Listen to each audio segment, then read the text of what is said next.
ఇది డెవలప్మెంట్ విషయానికి వస్తే ఇది నా విజన్, ఇది నా ప్లానింగ్, ఎట్లా ముందుకెళ్తా అన్నదైతే చాలా క్లారిటీ ఉంది. సైజుని చూసి మటుకు మీరు అంచనాలు వేసుకోకండి. నేను ముందు కూడా చెప్పినా, ఇప్పుడు కూడా చెప్తున్నా, అమ్మాయి ఏదో చిన్నగా ఉంది, సాఫ్ట్గా ఉంది అని అనుకోకండి.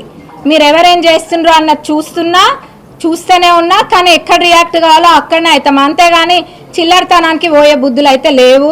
మీరు ఎంత చిల్లరతనం చేసుకుంటే మీ దుకాణం మీరే బయట పెట్టుకుంటున్నారు, దానికి మాకు ఎటువంటి ప్రాబ్లం లేదు. ఒక హుందాగా పద్ధతిగా నా పనులు ఏందో, నా డెవలప్మెంటల్ వర్క్స్ ఏందో, పార్టీ ఏందో చూసుకుంటూ నేను ముందుకెళ్తా.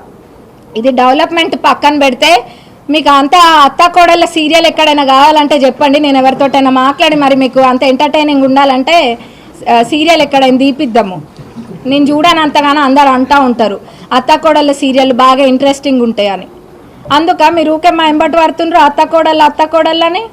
ఆ ముందు కూడా చెప్పినా కదా, మీకు అంత సినిమా సీరియల్ కావాలంటే, వేరే ఏమైనా ఎపిసోడ్లు కావాలంటే నేను ఎక్కడైనా అడిగి కనుక్కొని ఇంట్రెస్టింగ్గా ఎంటర్టైనింగ్గా ఇట్లా ఎంటర్టైనింగ్ ఉండేటట్టుగా ఎక్కడెక్కడ ఉంటాయో అందరి ఇళ్లలో నేను ఇన్ఫర్మేషన్ తీసుకొని, కావాలంటే ఒక్కొక్కరి ఇంట్లో ఒక్కొక్క ఇంట్రెస్టింగ్ విషయం తీసుకొని మీకు ఇస్తా.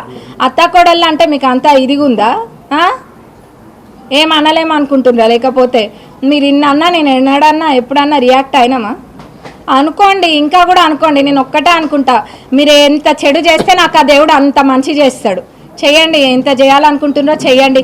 ఇంకొకసారి అత్తా కోడళ్ళని లేనిపోని మాటలు మాట్లాడితే మటుకు అది అస్సలు కూడా మర్యాద ఉండదండి. ఎందుకంటే మీకు కూడా కుటుంబాలు ఉన్నాయి, అది అట్లా మాట్లాడడం చాలా తప్పు.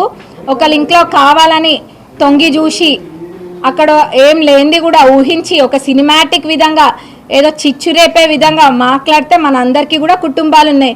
ఎప్పుడు కూడా ఎన్నడూ కూడా వ్యక్తిగతంగా మిమ్మల్ని ఎవరిని కూడా నేను ఎన్నడూ కూడా అనలేదు. నేనే కాదు, మా అత్తమ్మ కూడా వ్యక్తిగతంగా ఎవ్వరం అనలేదు. ఇంకొకసారి మీరు అత్త కోడలు అంటే అనుకోండి, నాదేంది అనుకుంటారా? అనుకోండి. నేను క్లారిటీ ఇవ్వడం నా బాధ్యత కాబట్టి ఇస్తున్నా. మీరు అనుకుంటారా? ఇంకా అనుకుంటే జనాలు మిమ్మల్ని జోకర్ల లెక్క చూస్తారు. మీకేం పని పాట లేదేమో, ఓడిపోయినాక ఫ్రస్ట్రేషన్ తోటి రోడ్లపైన తిరుగుతుండ్రు, అందుకే ఇంకేం చేయాలో తెలియకుండా ఇదంతా చేస్తుండ్రు అనుకుంటారు. కాబట్టి జాగ్రత్త, ఏదైనా మాట్లాడే ముందు జాగ్రత్త. మీ హుందాతనాన్ని పోగొట్టుకోకండి. ఎందుకంటే మీరంటే ఒక హుందా ఉంటే బాగుంటుంది, కొంచెం పెద్దవాళ్ళు హుందా ఉంటే బాగుంటుంది. అనవసరంగా ఇదంతా చేస్తే ఏమొస్తుంది చెప్పండి? మేమిద్దరం మంచిగానే ఉన్నాం. అమెరికాకు పోతారనంటే ఇందాక మా అత్తమ్మ చెప్పిండ్రు, మరి ఫ్యామిలీ అంతా అక్కడ ఉన్నప్పుడు పొయ్యి వస్తారు. ఎవరు పోవట్లేరు? ఇట్లా పోయి అట్లా వస్తారు.